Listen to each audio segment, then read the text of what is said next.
এরপরে করবেন বলে সমস্ত সরকারের সামনে সর্ববিরোধী ঘটনা চললেন।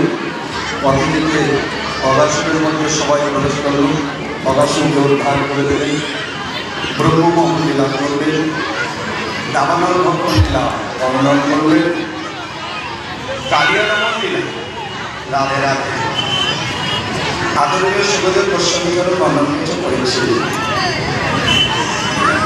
যমুনা ভক্তি হিল মানে আমরা যদি বলি যমুনা, যমুনা না, যমুনার মধ্যে কালিয়া নাম ছিল না। কৃষ্ণ ভাবনামৃত, এই কৃষ্ণ ভাবনামৃত গ্রন্থ অধ্যয়ন করবেন, দেখবেন সেখানে ভাবনা আছে।